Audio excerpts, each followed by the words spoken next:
at you, kids. You had me at hello. I wish I knew how to quit you. This seems so fun. There's no place like home. I'm gonna make him an offer down with you.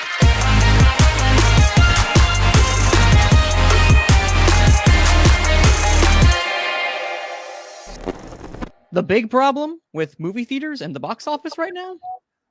COVID. Let's talk about that. Excuse me, you thought I was Rhett and Link, didn't you? This isn't Good Mythical Morning. This is Gone with the Wind. Cue the music.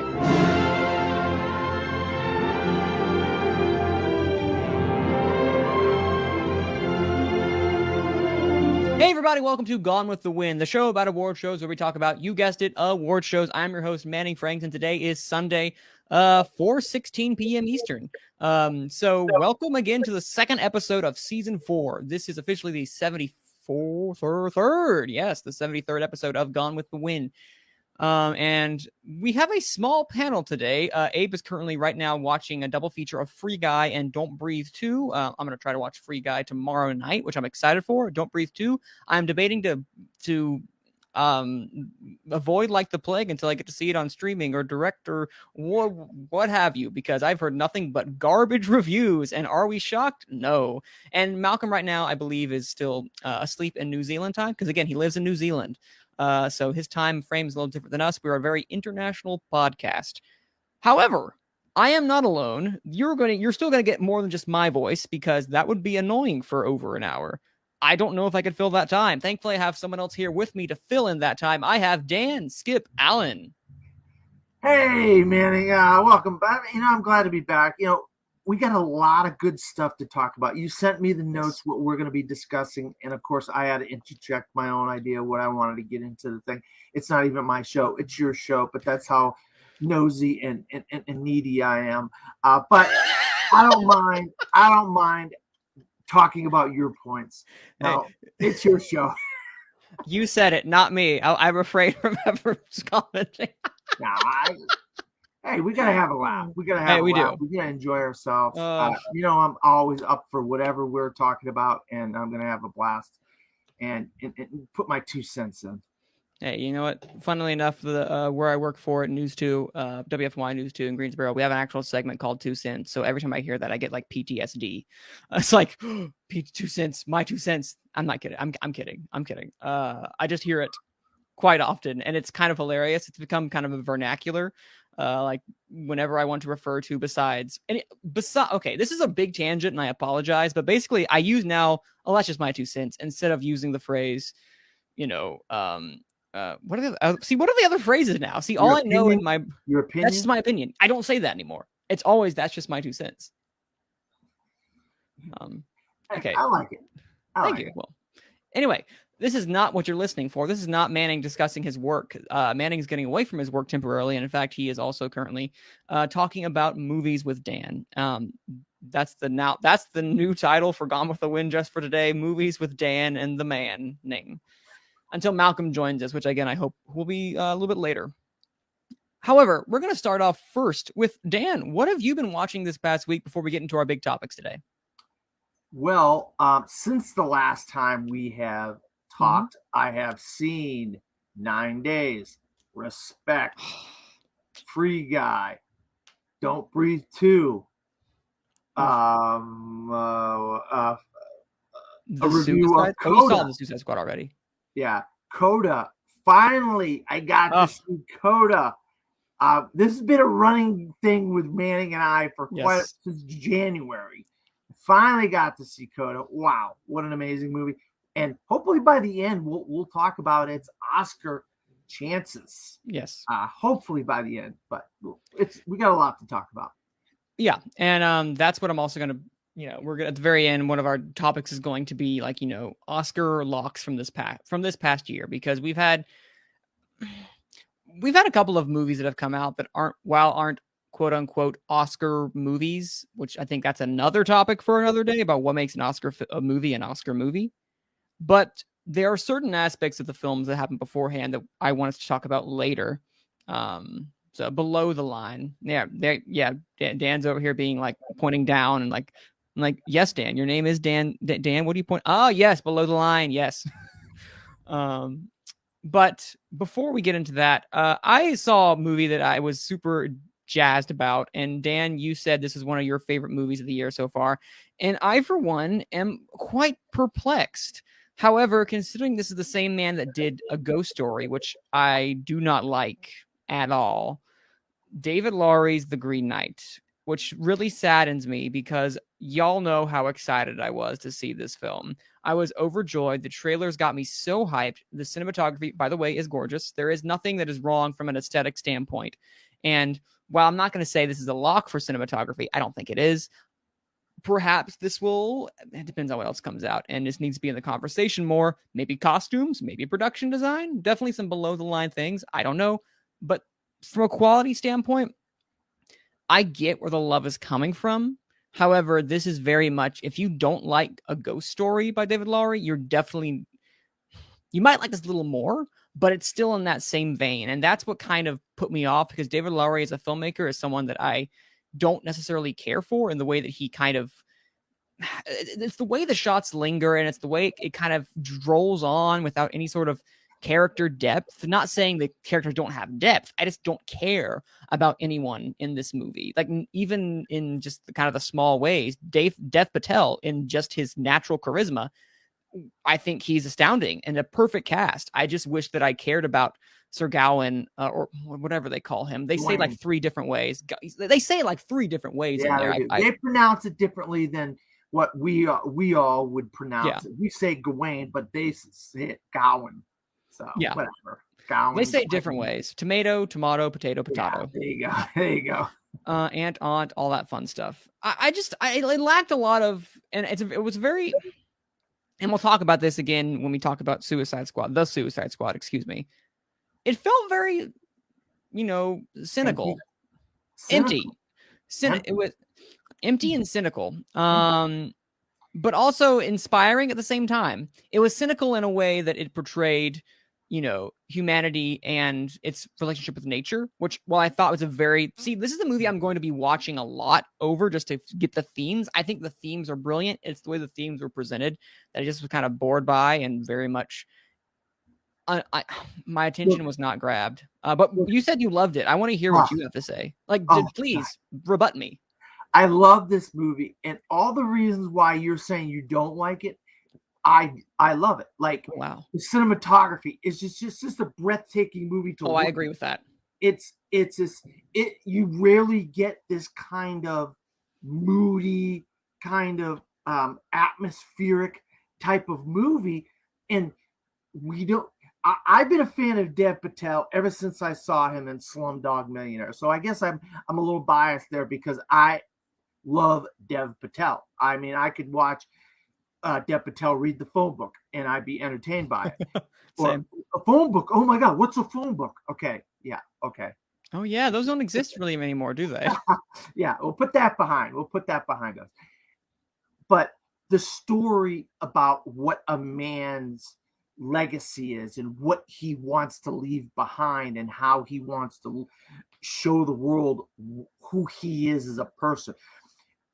And this is about men as a whole, like me and you. Like, you have your legacy and the life that you want to live, and if you have children, or how you are perceived in your own family and so forth. And I think that's what is a major theme of this film, is about how does he live up to King Arthur, and what can he do to show that he deserves his place in the round table amongst these great guys that are sitting around that table, and King Arthur himself with the sword and the whole 9 yards. Okay, well, I'm going to step up. I'm going to do this mission. And he does the mission, and he realizes the mission is something not good by the end of it. And he has to fulfill that because that's what his destiny was. And he put himself out there to do this destiny. Sometimes your destiny is that, and sometimes your destiny is to just troll away doing YouTube shows and being a camera guy for the movies, or being a guy that works at Walmart and reviews movies on the side. we all have a different destiny. And I think David Lowery really showed that each person in life and people in life as a whole are destined for different things. But you got to go on that mission. You got to take that road and see where it leads. And for him, it led to tragedy. That's the story of Gawain and the Green Knight. And based on the poem, obviously there's some things in the poem that were changed slightly for the cinematic version of this story. But I think it was worth the wait. There's a lot of below the line stuff, the music, the score, the some great little side characters in the movie that are neat, like Joel Edgerton and oh god, the kid from Killing of a Sacred Deer, Barry Keoghan. Barry Keoghan. He's something like that. He's really wacky and crazy. Alicia Vikander plays two characters. Yeah.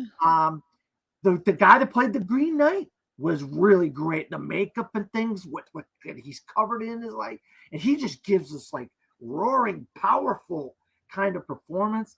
I can't say enough about the movie. Is it going to stand up by the end of the year? That's to be seen. That is definitely a question to be asked later on. Just about a couple other things I'm gonna talk about before hopefully the end of the show. Are some of these things we're talking about in August and July going to stand up in December and January? And that's the big question. No, that is a big question. And I actually agree with a lot of what you're saying. I agree that the themes and the symbolism that it uses to tell its narrative is very strong. It is a treasure trove of not only the way that of composition and shots or editing. It's just it is a beautiful tapestry. I'm going to use a lot of imagery that it evokes. It is almost as if, remember those scene with the giant. You have no idea what's going on. You just know that I am in awe and seeing something special. That's how I felt about this. But I felt so cold and disconnected from everything. And I knew of the story going forward, and it changes a lot. And it had some confusing moments about it. Never explains where some of these what some of these interactions are. His horse just comes back. He finds the axe again all of a sudden. A lot of things that suspend my disbelief. And of course, this is kind of a mythical tale, and I know why we're supposed to not question what some of these things are. It's just a mythical tale. And I get that. But for me, it just rang hollow. And no matter how amazing the symbolism may be, I just can't, if I can't connect with what's going on, then while I can appreciate it, in fact, I appreciate it a lot from an artistic standpoint and just a visual perspective, I just probably will not have this high up on the end because it left me, I didn't feel a lot. I didn't even feel cold. I couldn't even hate it. I will tell you, Manny, this is not for everybody. And I give you a lot of credit because you're not the average film fan. You're in that small group like me where we want to see the foreign films, the artsy fartsy A24 films, the neon films. Give me the artsy fartsy. Give me Lamb. Someone give me Lamb. The low budget 10 to 12 to $20 million films that maybe you're getting a small release. You're in that camp like I am. But it just did not resonate with you as much as it did me, and that is fine. And that's why we love film. Yes, have we been waiting for this for an entire year? Yes. But it doesn't mean it's not going to be a letdown. Just because we've been waiting for it for an entire year. I've been waiting for Coda since January, and I finally got a chance to see it, and it did live up to the hype and everything that I've heard going in. Green Knight for you didn't, and that's fine, and it's not a bad thing. No, it's not a knock against it. I don't think it's a bad film. I just think it's a film that you're either going to resonate with it or you're not. The themes by the very end, after that, spoiler alert, after that kind of dream type of foretelling sequence, once that comes to an end, it kind of wraps itself up into a very nice tongue-in-cheek ending, which could work for someone. It didn't work for me, but I can see how it would work for someone else. And at the end, The Green Knight already has made back its budget, and I hope it makes more because I want films like this to succeed. And if I don't love it personally, I want it to succeed. And I'll tell you, what I like about A24 too is we're going to get a Blu-ray, and we're going to hopefully this gets a 4K. But I want on that Blu-ray a commentary by David Lowery. And please. I think you, of all people, would love a commentary to rewatch this movie with the commentary turned on and then listen to what he's talking about while the movie's going. You might get a whole new idea of what this film is. Listening to David Lowery's commentary. Oh, no, I can't. If that's the case, I can't wait for that to happen because I want to be able to watch that commentary, as soon as I can. Well, one of the films you also saw, you had mentioned was Coda. I wanted to talk about that real fast. Also, another movie that I saw was Jungle Cruise.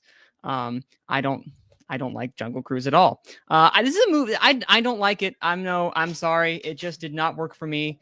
It felt as if it was made by a committee, and there was no sense of it. It tried so desperately to me to be Pirates of the Caribbean, and I did not feel that. It did not hit for me whatsoever. It tried too hard. It feels forced, and sadly, not even the chemistry between. Let me rephrase that. Not the chemistry, not even the charisma of Dwayne "The Rock" Johnson and Emily Blunt could save this movie. I don't think they have romantic chemistry at all. So sorry. I really enjoyed Jungle Cruise, and I think their chemistry is what makes the movie what it is.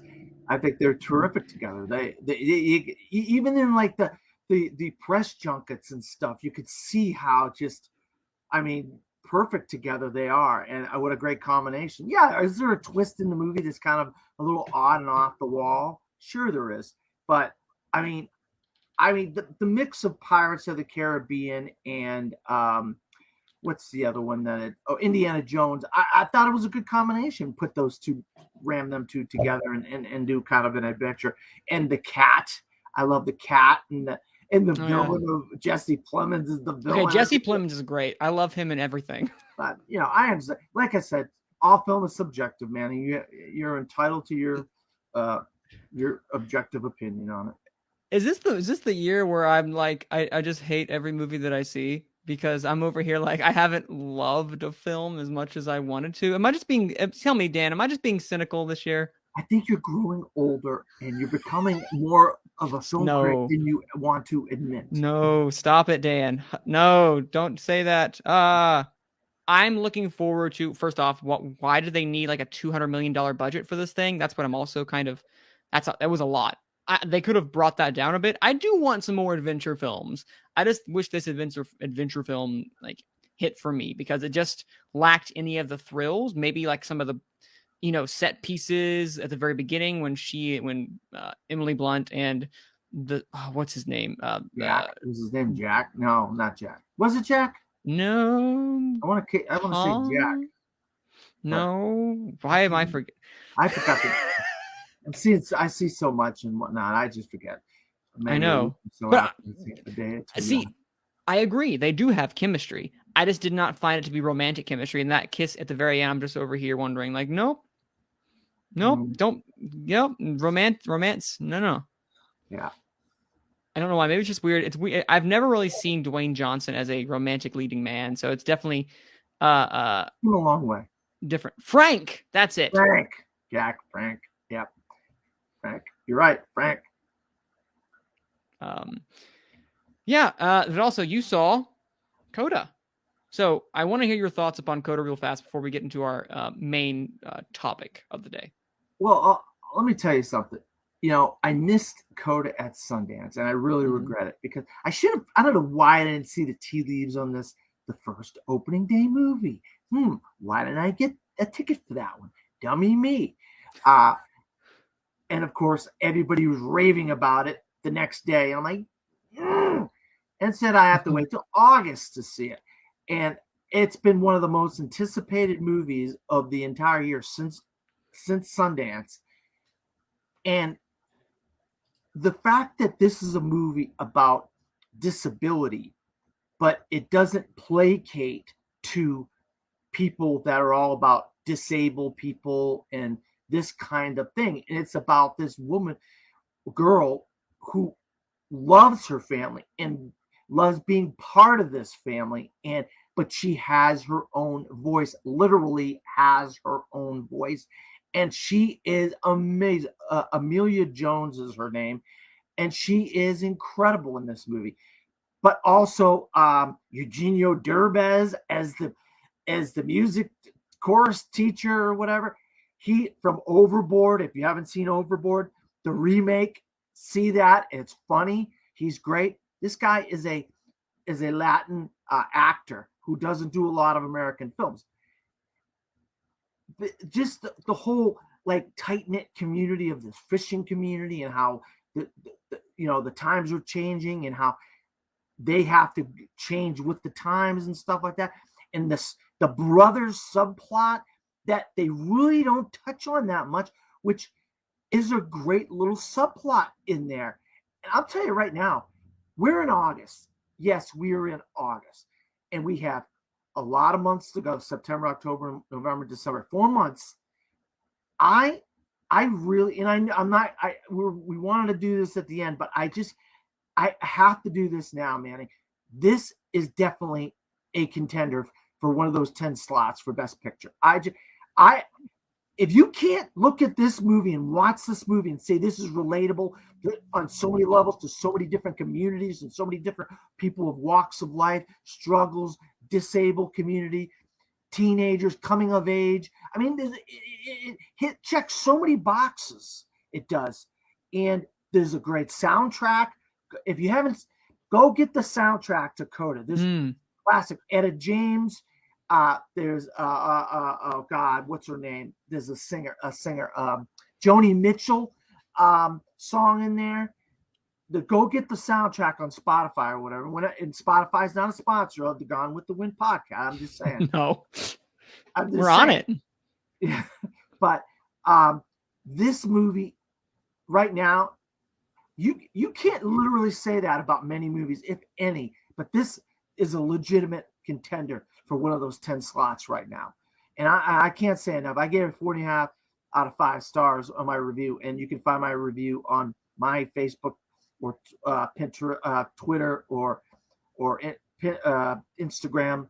And I write for disappointmentmedia.com. So, and I'm constantly doing reviews on that. So. No, and Coda, was able to see it in Sundance, and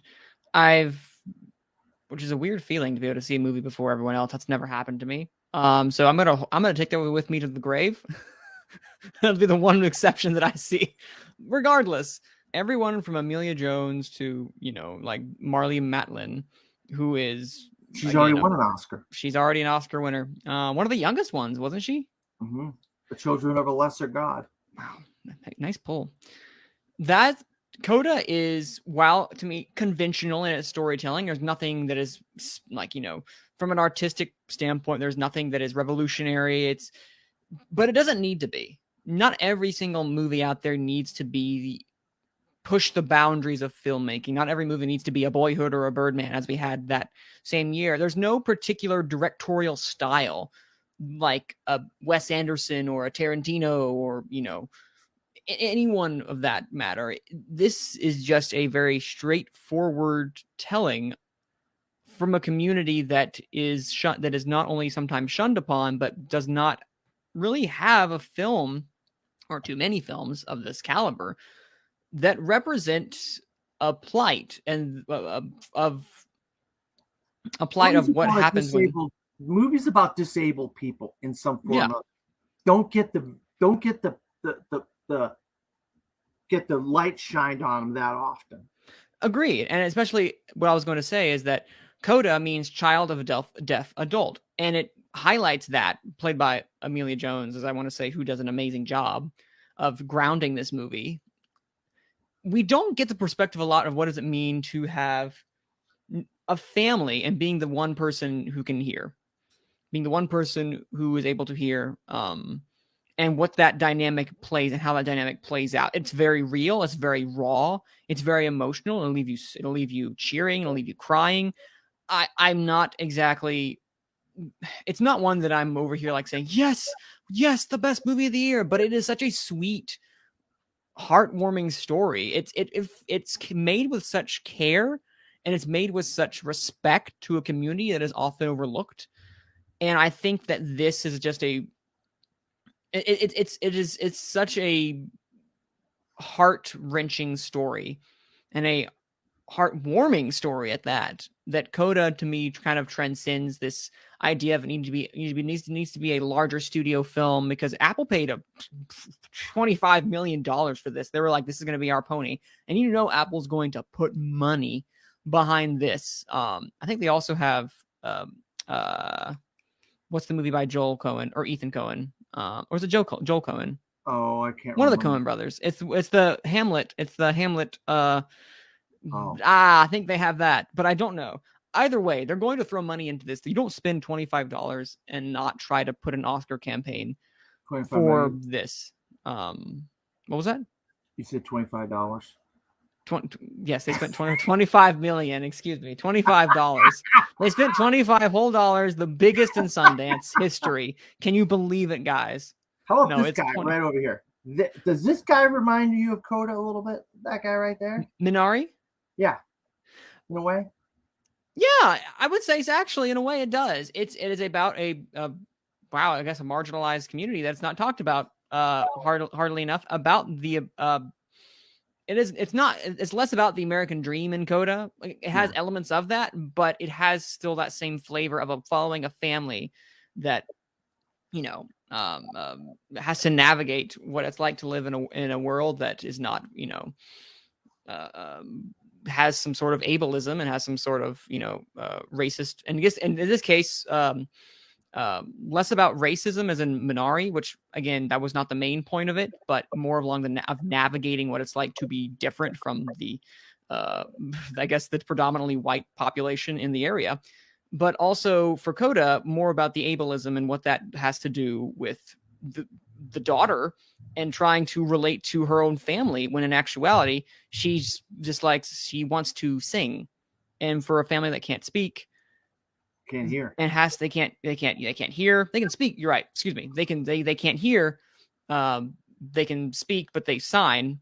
That to her, just imagine how that would be. How frustrating for her as a daughter that would be, but how frustrating for the parents that must also be to not be able to share in that with her. And that dynamic is beautifully played out between the family, and it's a very intimate tale that is not heard and very original, even though I believe it's based off of a French short film, Coda. Yes, I'm pretty sure that's the case. I could be wrong. In fact, I'm gonna look that up right now.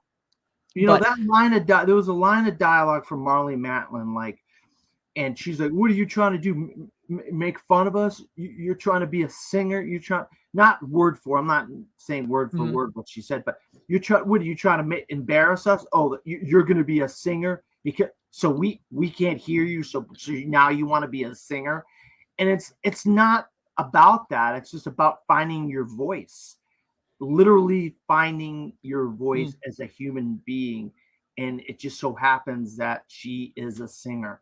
And she has a great and beautiful voice. And it's sad the fact that her parents and brother are deaf. We're sitting there watching it, and you're like, oh my God, this is and they can't hear her. It's an awful feeling. I would hate to be knowing how your daughter is a beautiful singer and you can't hear a word that's coming out of her mouth. And it's tragic. It's tragic in a way.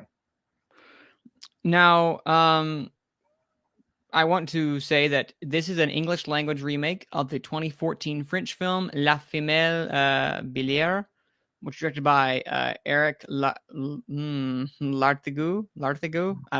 Pardon me, I'm not French. But that was also, both films are, and this is a quote, both films are similar to the 1996 German film Beyond Silence in their narrative. I'm not sure if that means we're going to get an adapted screenplay. Probably, if it's based off of, if it's a remake of the 2014 French film. If it's a remake of a film, then it is most likely an adaptation, which I was not aware of that till I think a couple days ago. But we're going to talk about today, as the thumbnail and title of this episode shows, our main topic today is James Gunn's The Suicide Squad. And let me tell you, this feels like a James Gunn film through and through in a lot of the kind of tongue-in-cheek moments that we have without this. That's the second time I've used the word tongue-in-cheek in this episode. Let's see if I can go for 3 by the time we're over. This is, as I said prior, feels incredibly James Gunn after the first 15 minutes. And tell me a little more about what your thoughts were, Dan, on The Suicide Squad. And again, Suicide Squad is different from The Suicide Squad. Well, I'll make sure to always say The Suicide Squad if I can. Yeah, it's needless to say, we don't want to get into a rant about David Ayer right about now. We could go on for quite a while about that. But The Suicide Squad, to me, was an absolute blast of a film. I mean, I went in with expectations of, I have no idea what this is going to be, but I knew James Gunn had a unique vision for what he wanted to do, and he wanted to do something with this film that was unique to himself and what he has been, his style and his kind of way of doing things, off the wall, zany, crazy, wild kind of stuff. And he does it right off the bat, the first 15 minutes of the film. And you're like, Yep, that's a James Gunn decision there to do that. And you don't know the motivations of some of the characters, and just the gore and the blood and the action, and just, I mean, everything. When Warner Brothers said you could do anything you want, and he chose to do this. Oh, they weren't kidding. They literally took the gloves and put them over as far away as they possibly could put them, so they couldn't touch him, touch his film, touch anything to do with his film. And what we got is a film that is untouched by anybody but him and the people that were making that film, the actors. And you could tell every one of those people were having the time of their life, even the more serious people like Idris Elba and John Cena. But John Cena has his moments of comedy, and it just when, this is what happens when you give a filmmaker free reign to do what they want to do. Oh, free reign. And they can do a great thing and realize that their mind of who they are as a filmmaker is valuable. And you don't have to get your grubby hands and get in there and tear what they're doing apart. And I absolutely loved The Suicide Squad. I think it's fantastic. David Dastmalchian as the Polka Dot Man is amazing. John Cena is amazing. Sylvester Stallone is Killer Shark. Amazing. What a wonderful man. That killer. Wait, what do they call him? Not King Shark. It's also Nanu. Isn't it the King Shark? Or it is, but it's also, they called him Nano. They did give him a name. What was his name? Yeah, shoot, I forgot his name. Oh well, keep going. I'll find it. 6 number 1 films in 6 different decades for Sylvester Stallone. That is a feat right there. Sylvester Stallone, 6 number 1 films in 6 different decades. That's amazing. This movie is an absolute delight. I joked beforehand about how, I'm not going to like a single film. And again, I don't love this movie, but I don't think you necessarily need to love it to have just a fun time with it. You just need to, I'm not a firm believer in shutting your brain off, because if you shut your brain off in a film, how are you going to really enjoy it, guys? So you have to accept the ride you are going on. Don't shut your brain off, accept the ride. And if you accept the ride, you're going to have a fun time. If you fight the ride, you're going to have a horrible time. That said, I truly believe this film is a vast improvement to Suicide Squad for various reasons that aren't David Ayer's fault, and that's the last I'll say of that. The Suicide Squad does an excellent job of making me not only care about these. No, look, there's the rain. Hopefully it won't lightning thunder and I won't lose any electricity. We had that happen last night. Hooray! But this does a fantastic job of letting us care for these characters by making them so individually distinct. I feel like Suicide Squad lacked that. And again, I promise I won't mention Suicide Squad anymore, but it's hard to do that when they're almost this one's almost a reboot of the prior film while taking certain elements of it. There's 4 characters that were in that film that are in Yep. this film, and one main character that isn't, but it's basically the same character with a different actor playing the character. So it's kind of hard not to compare the two. He's not the same character, but I mean, he literally has a daughter in the actual. We're talking about Bloodsport and Deadshot comparisons, like Bloodsport, Deadshot, both played by prominent black actors. In this case, Idris Elba from this one, Will Smith in the prior one, both having a daughter. I mean, I know that Will Smith was supposed to reprise his role, but I don't think he wanted to come back, or he had a conflict or whatnot. Yeah, you know what the conflict was? What? King Richard. I think he made the right choice. I mean, financially wise, he may or may not have made the right. Well, actually, we'll talk about that in a second, depending on if it was a percentage of the earnings or if it was going to be just a lump sum.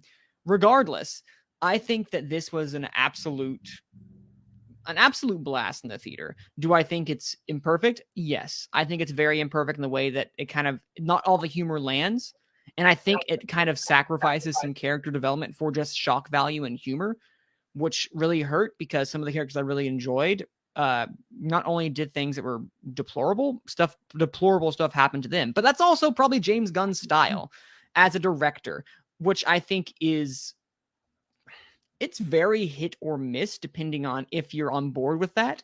And while I have seen many comparisons to is it the Losers, or is it Supers? I can't remember what was his one with prior. Do you know what that one was called? With, the guy from The Office, called Super, and Ellen Page. That was just wild. But also Slither he done. Mm-hmm. The thing that people have to remember about this film is its rating. Its rating is not PG-13, but rated R. You can do Hard a lot R more with rated R than you can do with PG-13. And that was a distinct thing that he wanted to do, make this movie rated R and not PG-13, and make it different than the Guardians of the Galaxy movies. So they stand alone separately. These are these, this is this. Mm-hmm. And you're right. It absolutely does stand on its own. It makes itself incredibly distinct. This Suicide Squad, or the Suicide Squad. I think the name, okay, I'm being real. The name is really stupid. I mean, the Suicide Squad versus Suicide Squad, just the Suicide Squad, something else. Like, and then colon, I don't know, semicolon, whatever you want to put it. Something clever. And James Gunn, you're a clever man. Think of something else. I don't know. Batman Begins, Superman Returns. I mean, the Suicide Squad begins, or again, again. All these movies are just Spider-Man, Amazing Spider-Man. I mean, oh well, you can't win them all, I guess. However, I think that while this film, I believe, has issues, at its core, it is a balls to the wall, complete disregard for almost any continuity within the DCEU, other than maybe casting the same people, to create a movie that is utterly entertaining to watch. And while it's not a perfect film and not one that I think I'll go back, well, I might go back later. I've watched clips of it again back on HBO Max. It is a movie that knows what it is and sticks that landing for most of the time. Some things I didn't care for, as I mentioned in the prior, my problem with Green Knight was its cynicism. It was like, let's just make all these terrible things happen to these people and let's make a joke out of it. And then the subplot at the very end about it was the U.S. government the whole time. Again, spoiler alert. This is going to be a spoiler review. We're going to talk about it. It was the U.S. government the whole time. And that it came out of nowhere. And I get why Waller wanted it, but it just felt very tacked on, when in actuality, there were so many villains that I don't really care about the villains at the side. And that by the time we got to the final climactic battle with Starro, which was really cool to watch, I don't care who you were, it was cool to see Starro in an actual movie. It felt hollow, and kind of like, oh, the U.S. government did okay. I mean, okay. I've seen it before, and it just lacked the big punch that it could have had. When I thought they were thinking it may have been like, aha, big surprise. And then you top that off on the end with one of my favorite characters from this Polka Dot Man, David Dastmalchian. David Dastmalchian dies in probably the worst superhero death I have ever seen in the longest of times, used for pure comedic purposes. I did not like that whatsoever, and it kind of left me with a hollow, again, the same feeling I had with the Green Knight. I felt hollow and like, wow, why would you do that? You had no sense of, other than Ratcatcher 2 at the very end, holding his polka dot. You built him up, and then he says, has a great moment, and then you kill him immediately without any sort of ceremony, which, again, we expected that, I guess, at the very beginning when they had that utter slaughter, but it just left me feeling sour, and I just still don't like it after all this time, and really hurt because we had gotten to know this person. Listen, we had killed off, oh shoot, what's his name? We had that fun joke about, no, Rick Flag. Rick Flag, to me at least, his death, while, I mean, tragic and sad, it felt earned because that was a climactic battle. We were prepared for something to happen. It was just shocking and for shock value. And I don't care for the cynicism that they used in making that a shock value death. I understand why, because it is a certain level of as I said, I'm using it one more time, tongue in cheek, third time, value that comes with this. And I just didn't really care for all that. Or like when they were going around, killing all those people, and then ultimately it was like, oh, whoops, sorry, this is actually ours, but you'll help us regardless. Sure, you killed all those people I love, but we're gonna help you regardless. It just kind of felt weird, and I think some of the jokes didn't land for me personally, but I think where this is strong suit is the emotion, because what Ratcatcher 2 has, especially with like the fun moments between Ratcatcher 2, is the heart and the soul. I don't care what anyone says. Like, even Harley Quinn has some amazing, fantastic moments. And while I don't think her highs are as high as the emancipation of the one Harley Quinn or Birds of Prey, she does some great work. I actually really, really loved her in this film. Not that I didn't love her in Harley Birds of Prey, but has a nice subplot. She has a nice. She subplot. does. Some of the characters have little subplots within the context of the movie, and some of them land and some of them don't. Yeah, some of them land, some of them don't. I think the one that didn't land the most was Idris Elba's, because it felt so familiar. And Peacemaker's didn't really have. He had kind of a subplot, but it was more just kind of like, I have to do this because peace. I will do whatever it takes. I will, as he said, I will kill women and children in the name of peace. That's like, I thought you were the crazy one. I am. He is, and yeah. See, some of the jokes worked. Yeah. But Ratcatcher 2, especially that really great moment where we have a little fun Taika Waititi cameo of Ratcatcher 1 as Ratcatcher 1. Expect that, did we? No, we did not. And she really, I think Danielle Melchior? Yeah, I forget her last name, but I looked her up on Twitter, try to get an interview with her, but yeah. Alas, it is a along with the kind of just fun nature of King Shark and Sylvester Lobrock, and also the reintroduction of Rick Flag and making him more of a complex character, making him an actually interesting, fun character. Their dynamic was spectacular. Everyone was great. They did wonderful work. And I just couldn't be more happy with these characters. And I kind of want them to come back. Am I sad that we lost Captain Boomerang? Yeah, he was my favorite character from Boomer. Well, the thing is, that's what I think people forget. What's the title of this movie, Manning? The Suicide Squad. What is their mission? Suicide. No, to get whatever they need to done. They're going on a suicide mission. There's no guarantee that they're going to come back. And if they do come back, they get 10 years off their sentence. They're going back in the clink, So there's no silver lining here. No matter how you look at this movie, there is no silver lining. You could try all you want to have a silver lining, but there isn't going to be a silver lining. And that's the bottom line, and that's what I think people they want to find some kind of solace in these characters, but you forget it's called the Suicide Squad. They have a suicide mission. There's no guarantee they're coming back, and people got to remember that. There was actually also one to highlight. I listened to another great podcast, In Session Film, where they did a review of Suicide Squad 2 or Suicide Squad 2. Excuse me, the Suicide Squad. Whoops. And they had a really great point. There was a lot of emotional manipulation with animals in this, which I think was a really interesting point. If you look back, like they wanted you to show how evil some of these people were when it comes to, we're going to burn the birds, which I thought was a little much.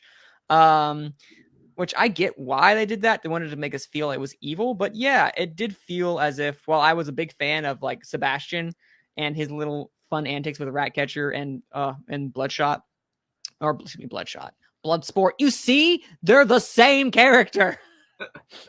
Bloodshot. Yeah, I think some of that was a little heavy-handed, and I think that was an excellent point for them to bring up. Overall, I think that the Suicide Squad is a really fun time in the theater, though. I think it's something that if you know what you're in for after those first 15 minutes. Oh, can we also talk about just how really awesome that those title sequences were? Whenever we got to see the little, what do you call them? Like transitional credit type things. Yeah. Do you know what you know what they are? Yeah, You know what I'm talking about, Dan? Yeah, the credit. Yeah, I like that. I mean, his credits in the Guardians movies are really cool.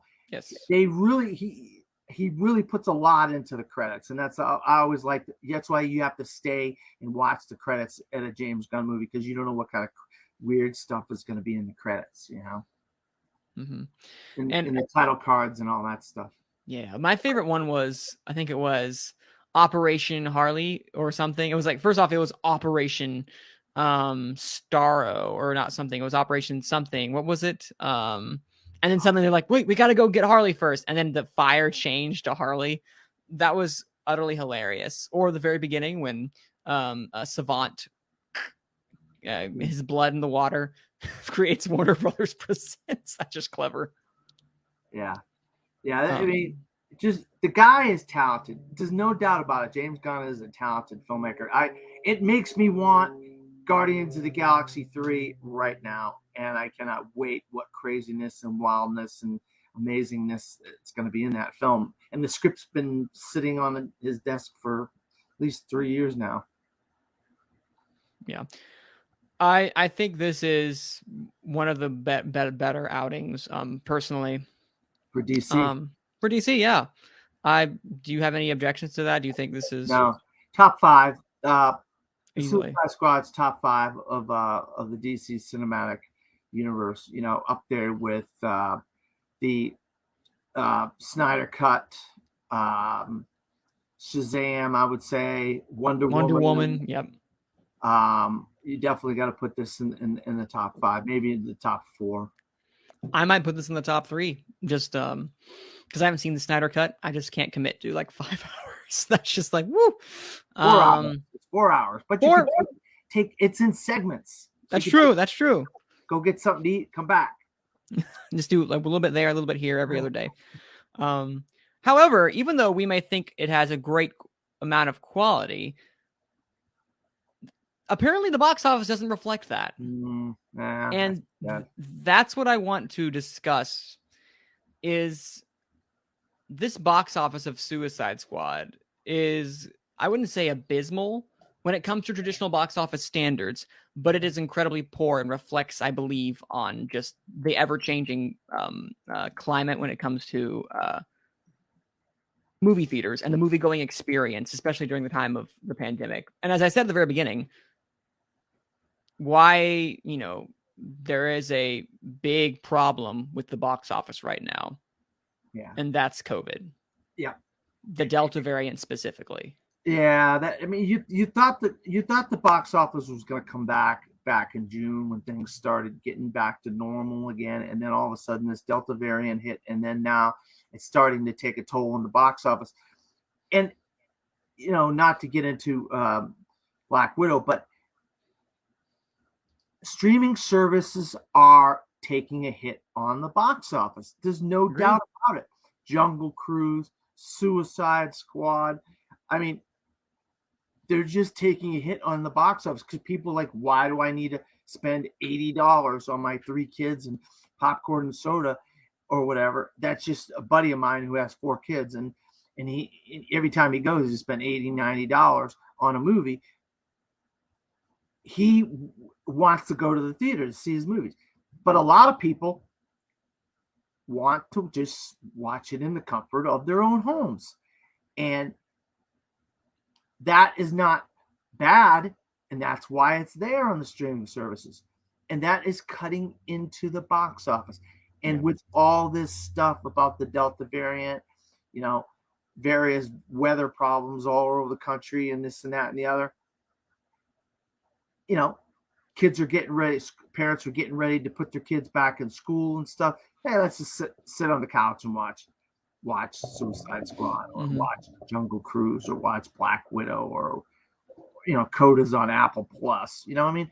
There's stuff on Netflix, there's stuff on, you can watch Val on Amazon Prime, So it's sad that the box office is taking a hit, but until this stuff gets settled and we know we're clear water and we're free and clear of this stuff, I think we're not going to get a clear picture of the box office. And Free Guy, to me, deserves all the box office it could get, because the movie is amazing and it's incredible. But it might be the next film that is hurt by this. People aren't going out to the theater. And it's sad, because Free Guy really, really deserves people to go, because the word of mouth on this should be booming and it should just be going crazy. And I don't think it's going to get the box office it deserves, Free Guy. No, and I think that's the big topic. Scott Mendelson usually has, like, every weekend he will crunch the numbers and tell everything that's going on. And the Suicide Squad, outside of its disappointing $26.1 million opening, had a drop of 70% from week 1 to week 2, which by no metrics is great, especially when you consider the only other superhero film, or superhero quote unquote film, to ever reach to go below it is Shaquille O'Neal's Steel, which is opened up with like less than 1 million in theaters. That's the only one that's below it. I will say that there are a lot more factors other than just streaming, and I think COVID is one of the biggest things right now, because even like people said, Free Guy got a great 28 something, which is akin to the Suicide Squad. Did we expect Suicide Squad to do more? Probably.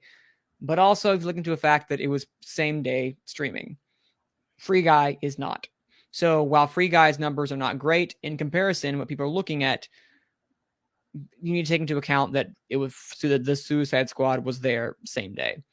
And I also think that Free Guy lived on the internet for this entire year. This has been hyped up by Ryan Reynolds himself, to the point to where I want to see this just because he's had some of the best marketing, period. End of sentence. For this past year. Just from the Deadpool reaction trailer, I remember, which is incredibly clever, but he's been championing this movie, and besides the fact that it's exclusively in theaters, it's a reason for people to go out. But if you look at the fact that it's like, what was the budget? I'm trying to remember a Free Guy. Like, it's really high. Well, a lot of visuals. A lot of exactly. Yeah. It's like 150 or million or something along those lines. It's a lot. It's got a good cast too, so maybe that played into it. They made sure to pay that cast very well. I'm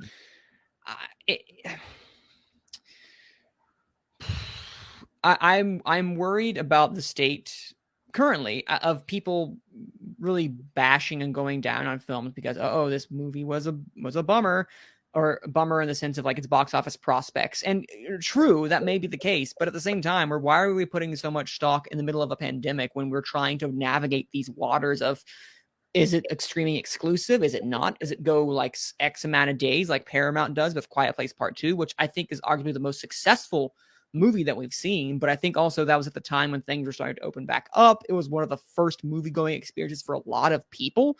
So people were ready to get out. I think now with where we're looking at with the Delta variant coming back and Venom literally getting pushed, and just to, I think they're just waiting to see what the Delta variant starts to do, because if this takes a hit on the box office, No Time to Die could actually be pushed again for like the 5th time. And I don't. October slammed, Manning. I mean, Yes. slammed with releases. And I would be very sad to see some of those movies move again. I'm just, it makes me depressed just thinking about that month of October. We're not going to get a lot of those movies right now, and because of this. And the other thing is, Paramount Plus needed something to boost their kind of subscription. So, let's put Quiet Place 2 on there 45 days later. Now, Disney is trying that with Shang-Chi. Okay, Shang-Chi in theaters for 45 days, then it's going to come to the streaming. And, of course, Simu Liu comes out, we're not an experiment. Look, they failed miserably with Black Widow because of the lawsuit. But they didn't fail money-wise. They made buku bucks off of Black Widow. So trust me, they would rather have Shang-Chi on Disney Plus, knowing they could get that money, that cha-ching, that change, that cheese.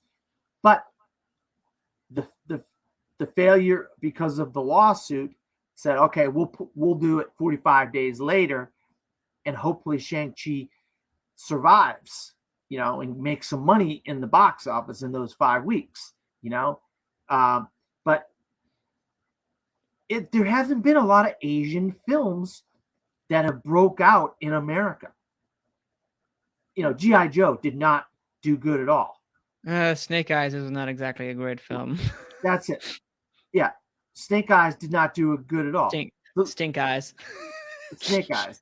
I, of course, was there opening day to see Snake Eyes because that is my childhood come to life. Mm-hmm. But Crazy Rich Asians was really the only big breakout Asian film this country's ever seen.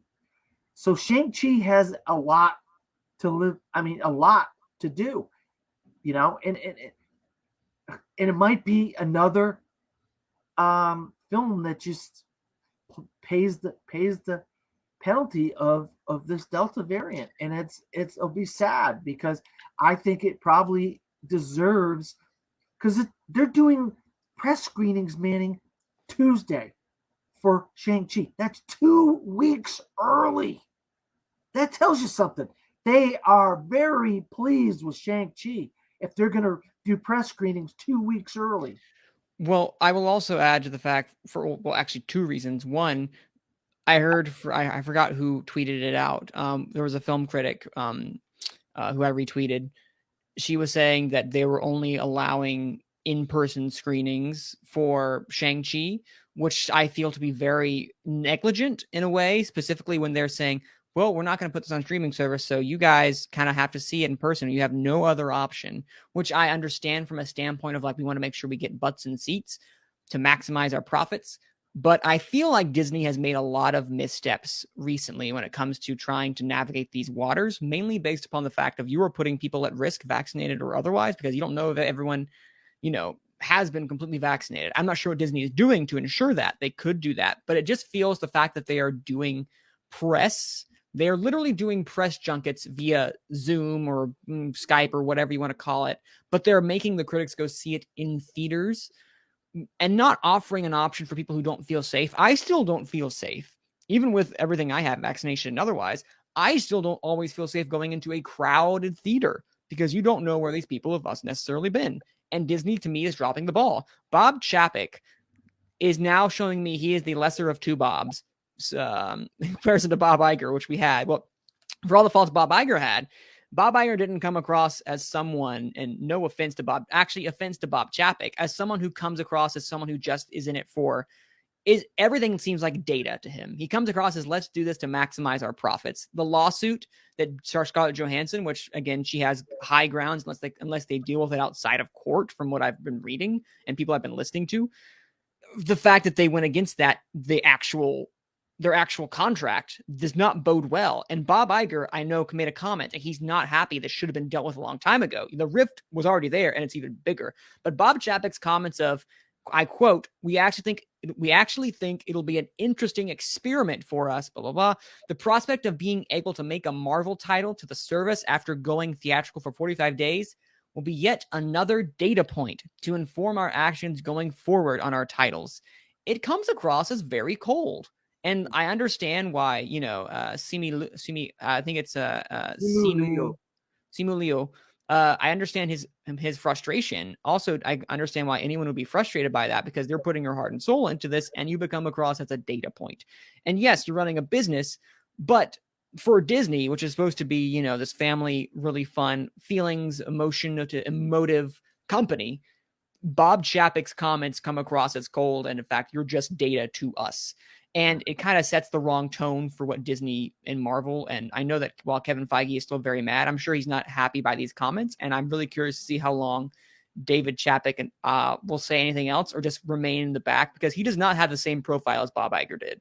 He does not have that same face of Disney type of thing. Chapek came from the parks. Yes. And when you're thinking about the parks, you're thinking numbers. The parks are a numbers game. When you're dealing with health and the humans and their health and society as a whole, and whether to put a movie on a streaming service so people could watch it in their home or go to a theater where they might be sitting next to somebody with the Delta variant or whatever, and they don't even know it, that's putting people's lives in risk. And numbers and the numbers game and all that kind of stuff shouldn't play into that. And that's why having him as the parks guy in charge, maybe he doesn't see the bigger picture of, like Bob Iger saw, of all these different things. He was in charge of all these different things, and he saw these different numbers and these different kinds of things that were going on in various, with the animation and with Marvel and with Lucasfilm, and he had a better idea of how to do things. And this guy came from the parks, which is all about numbers, Yeah, and Bob Iger had a good idea of what the brand of Disney was, which I remember there was a interview a while ago. He says, I believe in the power of branding. And he thinks that the Disney brand, when people see a brand, they want to trust that brand and understand what that brand stands for. And I'm not getting that same from Bob 2. We'll call him Bob 2. No. I'm not getting that same feeling. The bottom line is Bob Chapek's reign as CEO of Disney has not been very good. It's been a very, very bumpy road, and not all his fault. He happened to take over during a pandemic and a very tumultuous time in this country. And so maybe he just lucked out and ended up being the boss at the wrong time. Maybe. Yeah, it might be right. It may just be a series of bad choices, and he's like, wow, I got to do better. Then awesome. But it's not a great track record so far with the past few months, especially with the relationship with Marvel that it's been, because these are so far 2 Marvel films where the star has been upset with Bob and the Disney conglomerate, we'll say. And I'm curious as to, since I know Kevin Feige is like the head honcho of everything, if he's going to speak out a comment upon this or go talk to Bob in private to smooth things over. Yeah, they're not going to. Kevin Feige's not going to put out his opinions on this stuff out in the. He is a company man. Save for the lawsuit. Yeah, he's a company man. He's going to talk about this behind the scenes and behind closed doors, and they're going to talk. They're going to get some of this stuff worked out. And I trust Kevin Feige to do that. At least I hope. But he will. They can't afford to lose Kevin Feige. I'll tell you that right now. No. The only reason Kevin Feige would ever leave is if he decided it was time for him to put up his literal hat, because he wears hats all the time. Yeah, but overall, the box office is something I think we need to chill. Well, maybe a year removed, when things are relatively, knock on wood, knock, are back to a little sense of normalcy. I was hoping we were getting to that when we got, movies like we got Quiet Place Part 2, when we got Cruella, which is already getting a sequel, perhaps. I was hoping that we were getting back to normalcy. We're not there yet. And I think by a lot of movies moving from moving from September and late August to October, they're hoping that September things may start to calm down with the Delta variant, which they may not. We may have something even scarier. I don't know. I don't want to be a doomsday apocalyptic man. Yeah. But we'll see. And hopefully by October, when we get all these films one on top of the other, we'll be able to get, some good content, and we'll be able to go back to the movies. And people need to calm down on the box office. Yes, the box office matters, but we're in the middle of a pandemic right now. The box office is not the same as it once was. Know that to be the case. It is not the same. We will never truly know what a movie was going to get, because that is not the world we currently live in. We live in a world that is currently being ravaged right now by the Delta variant of COVID. And people want to make sure they're safe. And if they have the option to view it online, good for them. That is their choice. That is more power to them. I just hope that studios will not get cold feet and thinking, wow, they really hated this movie. No, people didn't see it because there's a virus running around. Or people were saying, oh, this movie did really bad. Don't put that upon the movie. There is a virus that is plaguing us right now. So I just want to say that, because there was so much discourse on Twitter regarding this, and it was just kind of annoying to see, because this is not a normal year. And last year wasn't a normal year. Next year may not be a normal year. We don't know. Just patient, guys. Chill. Go take a nap. I don't know. Well, you got to give AT&T credit, whether you believe it was a good move or not. They have 17 films coming to streaming, and we're all going to get to see all 17 of their films in 2021. So there we go. We're looking forward to that. And yeah, that has been the box office that I wanted to talk about. But before we wrap up, there is one thing I wanted us to talk about real fast. And that was, Dan, you had mentioned you wanted to talk a little bit about some of the movies from this past year that we've had so far that are Oscar locks, or quote unquote Oscar locks. Obviously, these aren't locks, but these are things we strongly believe will have a good shot. I have a couple, but I want to hear, since you suggested it, besides Coda, or include Coda as well too, what are some of the ones that you feel like have a strong chance of actually making it to, Oscar glory? Well, look, I want to make sure people realize we are in August. Okay, nothing is a lock. All right, we're making our predictions, some early predictions of things we think could be in the mix come Oscar season. Right now, a lot of films have not come out yet. We've talked about the box office. We've talked about films moving. So there's a lot of moving parts and things that go into this. You got to put Jennifer Hudson as Aretha Franklin in the mix for Best Actress right now. She may not be in the mix come January. Who knows? But after seeing her, she transcends. And she's already won an Oscar. They love giving people 2 Oscars, especially on the woman's side of things. They've been given 2 out. It seems like everybody's been getting 2, except for Frances McDormand's got 3. Maybe 4. Maybe 4. Who knows? This year she's got a good chance to win. She has a great chance. So right now you got to put J. Hud in there for Aretha Franklin. Mm-hmm. I don't know if there's an original song in there or not. I don't remember if there was an original song when I was watching it. I heard a lot of the old Aretha Franklin songs, but obviously Cruella, to me, it's set production, costumes, makeup, and hairstyling. There's at least 3 below the line. You could make a real good, just saying, keep an eye out for Cruella. And I was going to say, that was going to be my choice as well too. Like the costumes specifically, and the makeup and the hairstyling, those are 2 that are very, very strong in contention. And honestly, I would be very shocked if they didn't make it at the end of the day, because those costumes are elaborate, they're gorgeous, it's fantastic. Now, production design, maybe, but I agree, it's in the conversation for sure. because now there's no film that looks like Cruella, and Nope. it stands alone as a film that looks that way, and it really has a great kind of look to it. One of the reasons why the world of Cruella really jumps out when you're watching the movie. You're looking at some sound categories, some A Quiet Place. You got to put it in the mix. Sound. Oh yeah. Sound categories. If you don't, you're just gonna ask him to lose Bad on your choice. Oscar polls and stuff. You're just giving up early, because if this doesn't get in there, if this isn't in the mix for sound, then you're just not trying to win any kind of Oscar polls or Oscar ballots. The last one was nominated for a sound Oscar, so yes. good odds. Yeah. I think you could put the Suicide Squad in there for makeup. It won makeup. The first one did with Killer Croc. This one's got a walking shark. This one's got a lot of that's CGI though for the shark.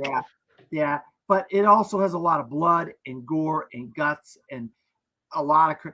So you could do makeup also for the Suicide Squad, and also VFX for Free Guy. Visual effects is depth.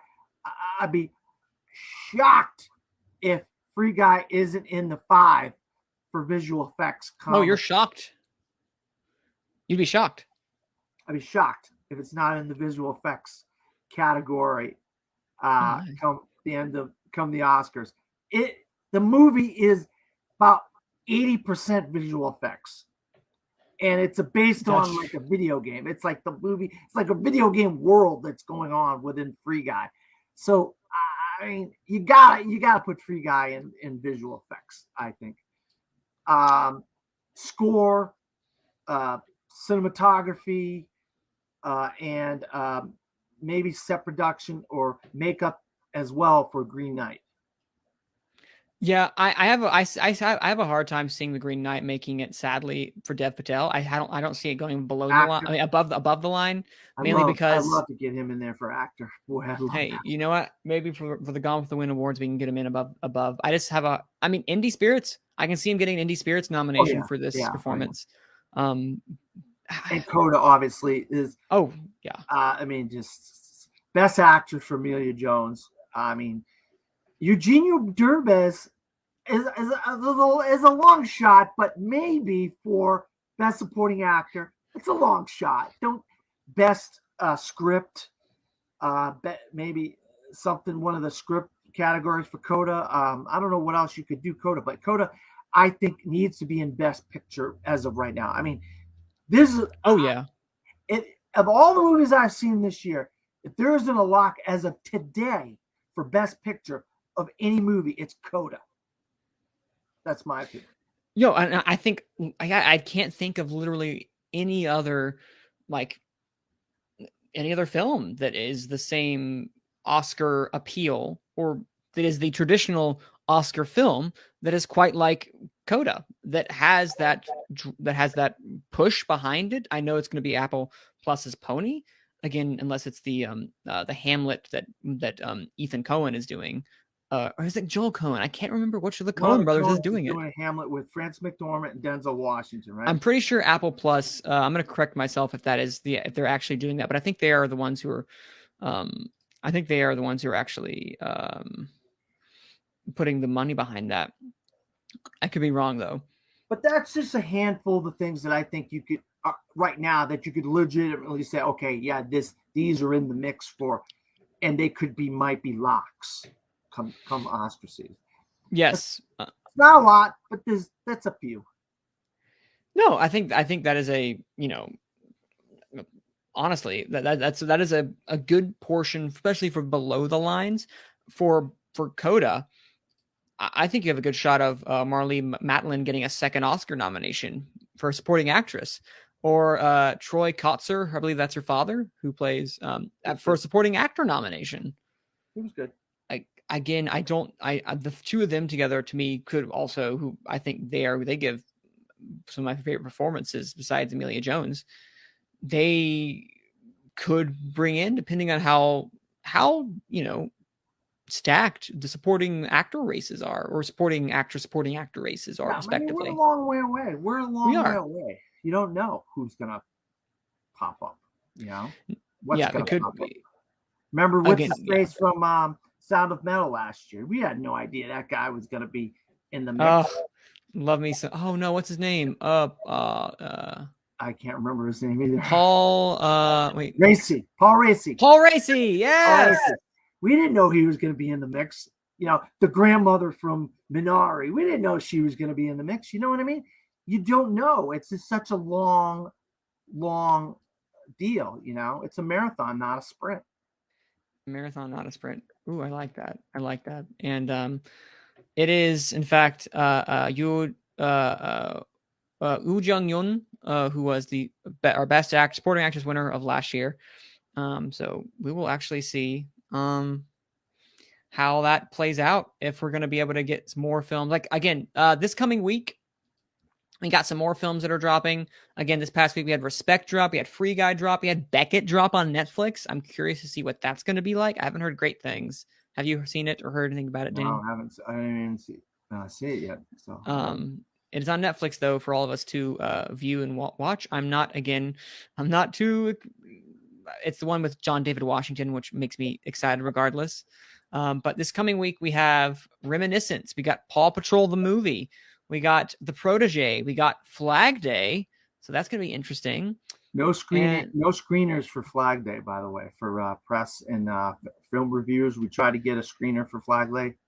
Wouldn't give it to us. So, I mean, it was mixed reviews. I know. I heard out of Sundance. Well, not Sundance. It was. What was it? Was it TIFF? South by? Was it South by? No, it was Cannes. Cannes? Yeah. Yes. That was. It had mixed reviews out of there. So I'm not expecting much, honestly. So we'll see. We will see.